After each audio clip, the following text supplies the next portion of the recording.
ఈ శరీరము మట్టిలోనికి వెళ్ళిపోద్ది, ఆత్మ దేవుని దగ్గరికి వెళ్ళిపోద్ది. ఈ విషయం మనిషికి అర్థం కాలేదు.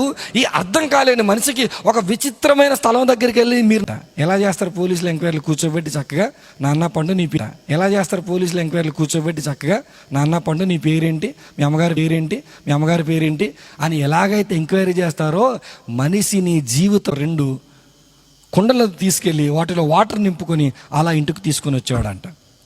అలా ఆయన కొద్ది రోజులు చేస్తున్నప్పుడు ఒకరోజు కిందన పెట్టడమో లేకపోతే రాళ్ళ తగలటమో ఒక కుండ పగిలి చిన్నపాటి రంధ్రాలు ఏర్పడ్డాయండి.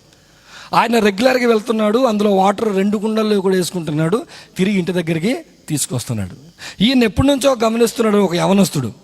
ఈ గమనిస్తున్నటువంటి యవనస్తుడు ఒకరోజు ఆత్రం ఆగలేక, పెద్ద ఆయన అప్పుడేమో చక్కగా 2 కుండలు తెచ్చావు, ఆ 2 కుండల్లో కూడా నీట్గా ఫుల్గా వాటర్ ఉండేది, కానీ ఇప్పుడు నువ్వు 2 కుండలు మరలా తీసుకొస్తున్నావు, కానీ ఒక కుండ నిండుగా ఉన్నా ఒక కుండ మాత్రం ఏమవుతుంది, సగమే ఉంటుంది. ఈ వారసత్వాన్ని తర్వాత తరాలకి ఇవ్వాలనుకుంటున్నాడు పెద్ద ఆయన.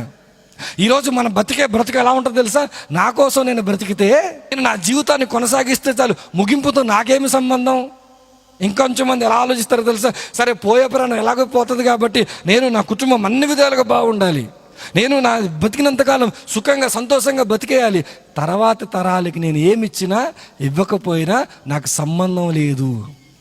కానీ పరిపూర్ణమైనటువంటి వ్యక్తిగా మన జీవితాన్ని సంతోషంగా సార్థకంగా మనం ఈ లోకాన్ని విడిచిపెట్టాలంటే మనం చేయాల్సినది తెలుసా? తర్వాత తరానికి మంచి విలువలు మనము ఇవ్వాలి, మనం వెళ్ళిపోవాలి. మన తర్వాత తరాలు మన గురించి ఎలా మాట్లాడుకోవాలి తెలుసా? ఇదిగో వారు బ్రతుకున్నప్పుడు ఎంత బాగా బ్రతికారు, వారు బ్రతుకున్నప్పుడు ఎన్ని మంచి పనులు చేశారు, వారు బ్రతుకున్న. ఈరోజు మన పెద్దలు మనం నేర్పించిన నీతి సూత్రాలు ఏంటి, మనం మన పిల్లలకి చెప్తున్న నీతి సూత్రాలు ఏంటి? చైన్ తెగిపోయింది. పెద్దల మాట మనం వినము, మన మాట పిల్లలు వినరు. మంచి విలువలు తర్వాత తరాలకు మనం ఇచ్చే పరిస్థితిలో లేము. కానీ ఒకసారి మీరు ఆలోచించండి, ఎంటైర్ బైబిల్ 66 పుస్తకాలను మీరు ధ్యానిస్తే, చదివితే, ఆ 66 పుస్తకాల సారాంశాన్ని మీరు అర్థం చేసుకుంటే, ఈ 66 పుస్తకాలు బోధించేటువంటి ఒక సత్యం ఏంటో తెలుసా? నీ తర్వాత తరానికి మంచి విలువలను ఇచ్చి వెళ్ళిపోవాలి.